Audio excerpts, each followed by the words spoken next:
I've done a bit of research into why, at the beginning, the discussions, the Arts Council and the various funding bodies, why it was decided for Baltic not to collect. And all I discovered is that the idea initially was that we wouldn't have a collection as such, but we would do new commissions that hopefully could stay in town, whether by having sort of partnership, and so some commissions could have been bought by the city council or by the land and so on, or some works could have been left at Baltic and we could have taken care of them. In fact, we have a work by Bill Viola, which we sort of take care of, the Messenger, and we also have the Lenza work, which is just to the left of the entrance of Baltic, which is a live bin. So that's a permanent work.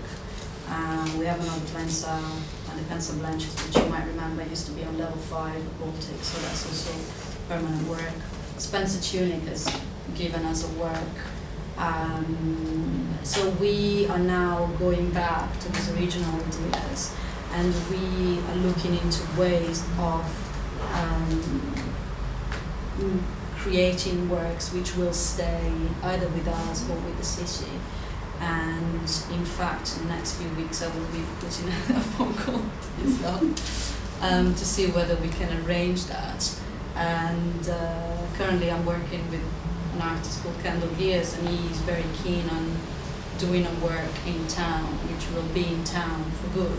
And we are willing to do this with many of the artists that we're working with, or the artists that are willing to do that. And so we've also started to, as you know very well, to ask the artists we're working with to create a permanent work for our building. So we already have 3 works of art, one by Irving Byrne, one by Design, one by Cousin Dan. They've done drawings around the building. The idea is that there will be, eventually they will be spread around the building. But they have to be works of art that no one can take away after they leave the job. So, you know, there will be wall-based. But do you think because obviously the Baltic's known for sort of big commissions, contemporary commissions, which have involved the kind of big blockbuster exhibitions, which have involved the local community in some form or another, from kind of Gormley to Candice Brides. Yeah. Design. I mean, is that the kind of way of, in a way, sort of helping people to sort of build relationship and associate with the building, instead of a collection whereby over time you might build a relationship with that collection? But is that something which is genuinely working? I mean, the kind of classic thing, which whenever I get in a taxi and I'm sort of with a taxi driver going somewhere and he's kind of asked, you know, for sort of going away and I've got bags with me, he's asked me what I do, I'm kind of saying I'm an artist. The first thing he talks about is Baltic, and usually they kind of don't feel any attachment or association with it at all. Yeah, I mean, the idea is to change that, obviously. I don't have a car, so I take a lot of taxis. So I always talk about Baltic with taxi drivers, and you discover that they've been once when it opened, and that was it. So, you know, obviously if you go to one place once, then it's going to be a little bit hard for you to engage with that place. So that's another, yeah, we should be reaching out to these people, but well, maybe just go certainly, can I just add that, in fact, now all the residencies have to be linked to the community. So every artist that does a residency course has to engage with the community, and the community has to be the primary sort of subject of what they do. And the Candice Brides piece is an example. But you know, the Spencer Tunick project, whether one likes it or not, that was the classic example of people really enjoying that experience across the board. So I'm sure there's somebody here who participated, but you know, even I was completely amazed by how positive the response was. So, and there were 65,000 people who came just for that exhibition. So there are ways of reaching out. That is one, it's not the only one. Looking outwards to collecting contemporary art. Well, I mean, Bury, first of all, just absolutely mad to do that. I mean, the City Council is just balmy, because who's going to want to go to Bury now? That reputation, that kind of Princestonism, and, you know, we sell off the family silver to plug a gap in a 10 million deficit, was it? Yeah, I mean, it's just outrageous. I mean, I can confidently say that I really don't see that happening in Newcastle at all. I mean, no, you should never say never. But, you know, I worked in an authority in Sheffield where there just wasn't any even seed money to actually buy anything for the collection. And I came to Newcastle, and there's actually money to do it. Not a lot, but that, you know, that's quite a big step in terms of some regional galleries. They have nothing, and it's really difficult, and they don't have the support of the authority. I mean, Newcastle is outward thinking in that respect, you know, in terms of trying to develop the city culturally. I mean, for whatever reasons, they may be economic in terms of regeneration, but that's positive in the sense that there is that support for the heritage.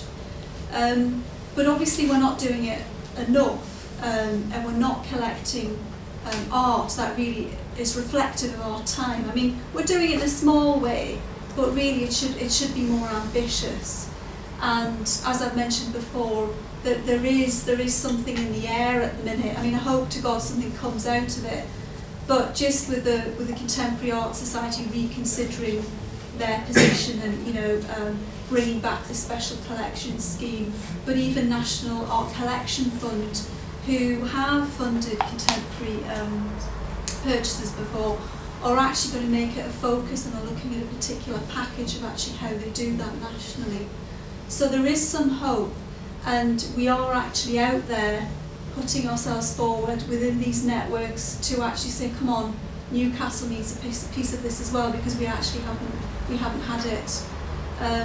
So we need that support from local authorities, but there is a lot of positive, you know, feeling in the city, and I think there's a support there already. It just needs to be brought out, I think, more fully, and probably to have more dialogues, I think, with well, you said it, we have to be more ambitious. Yes, and we have the ideas are all on the table and all on policies. We need to be ambitious about these things. But I mean, the city so far, it's been ambitious about you know, regeneration, big capital projects, but perhaps hasn't been so ambitious about heritage in that sense, and developing the heritage, because buying your work for the collection perhaps isn't, it's not as glamorous. It's, you know, it's not, the public benefits aren't obvious immediately, because you can't have this object on show, so it has to go away in the store. So collecting's slower, and are you sure you're getting something that's really going to be worth something in however many years? So it's always a risk as well. You have to take those risks, especially when you're dealing with contemporary art and emerging artists, emerging forms. We don't know where they land 20 years from now, you know, let alone 200 years from now. But they're really crucial to our time and our place, and I think statements about what we believe in.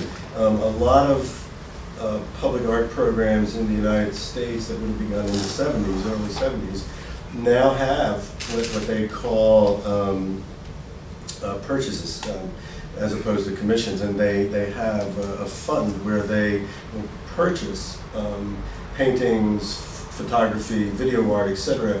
in the course of a year, and then display them in their municipal buildings, and they become part of the portfolio of that city. And that stuff which emerges as being really viable becomes usually transferred to whatever the municipal museums are. So in that sense, I think they're a little bit ahead of the game, whereas we're kind of, I mean, I've begun this discussion with the city that we should have a budget that is for those kinds of purchases. But again, it's you know, that political will has to be tested all the time.